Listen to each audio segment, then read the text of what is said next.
It's a fact that we are all creative, although you might feel different now. But once upon a time you were. Listen on and I'll tell you how. In playgroups and in nurseries, arts and craft times abound, and tucked in corners dripping in glue, glitter-covered toddlers can be found. And in the primary school the story's the same. They seem to have creativity on demand. When asked which ones are creative, every single one will raise a hand.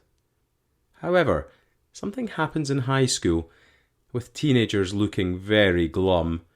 When you ask them the exact same question, the number of hands held up might be none.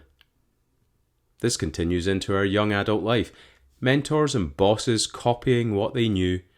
Not to question what you're being told, just do what I say, not what I do.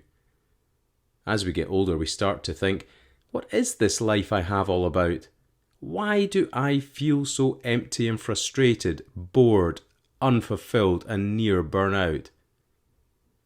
Perhaps you've given up on all those things that filled your joy cup to the line, thinking that they were completely pointless, or told that you were wasting your time.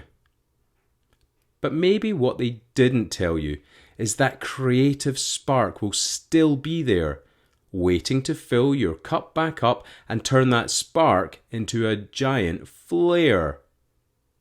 You see, when things are getting tough, chaotic homes or stressful work, often hobbies and creative outlets are the first things we choose to shirk.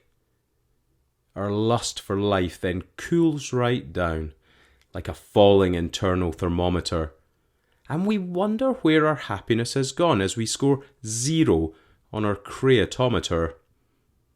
Society just seems to be set up this way, and the day we will soon be rueing when we finally come to realise all the things our creativity was doing.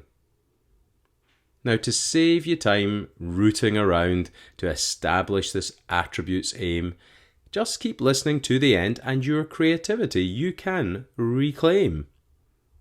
When you start to get into it, it can help sort out your life mess. Being creative improves positive feelings, increasing peace and reducing stress. It can be used to clarify your thoughts and pull you back from the cliff of self-hate. Try journaling, mind mapping, or drawing. They help center you and you'll feel great. Speaking of drawing and things like that, there are other art forms you can do. What about painting, sculpting, or writing so you can express to the world who are you? When you are low and stuck in a rut, creating something helps elevate your mind. Your spirits will lift when you see what you've done, and you'll be more motivated, I think you'll find.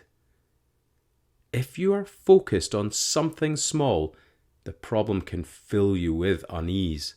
Creativity helps you take a step back and see the forest, not just the trees. Once you can see the bigger picture, other possibilities will open up. You observe solutions from different angles, and these will allow you to become unstuck.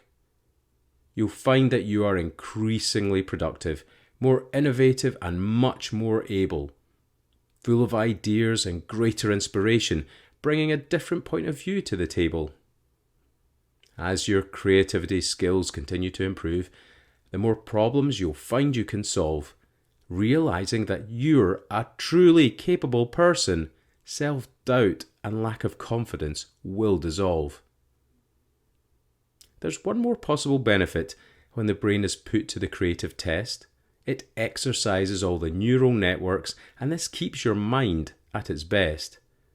As a result of these cognitive workouts, you're more likely to live a longer life, keeping all that grey matter sharp and avoiding memory issue strife. So there it is, all written down, part of the reason I doodle and rhyme, but you need to find what works for you, although I don't mind if you copy mine. I hope you can find something to take you down a creative path and give your brain the stimulation it needs. Just try it out, is all I ask.